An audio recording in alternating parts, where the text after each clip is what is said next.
जीला जीला जीला कहीं और मत जीला। अरे सनहिया लगा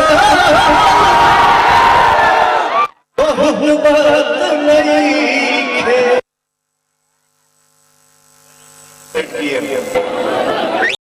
तो गाइस जो ये वीडियो निकल के सामने ये यहाँ पे जो पवन सिंह को पब्लिक ने चारों तरफ से घेर रखा है, काफी तगड़ा तगड़ा सीन हो गया है यहाँ पे। और गाइस अगर हमारे चैनल को सब्सक्राइब नहीं किया तो प्लीज चैनल को सब्सक्राइब जरूर कर लें, क्योंकि मैं बता दूं ये जो वीडियो निकल के सामने ये वीडियो यहाँ का नहीं है, ना ही बिहार का है, ना ही यूपी का है, हाँ बल्कि यूपी अयोध्या का ये वीडियो। काफी दासू वहाँ पे रहा पवन सिंह ने जब वहाँ पे स्टेज पे चढ़ने एकदम धमाका मच गया, बवाल हो गया वहाँ पे, पब्लिक एकदम घेर ली थी कि बिहार का पावर स्टार जो हमेशा बोलता है उसको चले देखते हैं। काफ़ी लोगों ने देखा तो तारीफ भी की। यहाँ तक पवन सिंह ने लोगों को छत पे तक लोगों को हाय हेलो किया और उन्होंने भी थैंक यू बोला कि आप हमें देख रहे हैं। जैसे कि गाइस मैं बता दूं, और वहीं पे अक्षरा सिंह भी आई थी, लेकिन अक्षरा सिंह का जो वीडियो हमारे सामने नहीं आया है। लेकिन हाँ अक्षरा सिंह भी वहाँ पे पहुँचे थे। पवन सिंह के जाने के बाद अक्षरा सिंह भी वहाँ पर आती है स्टेज पे।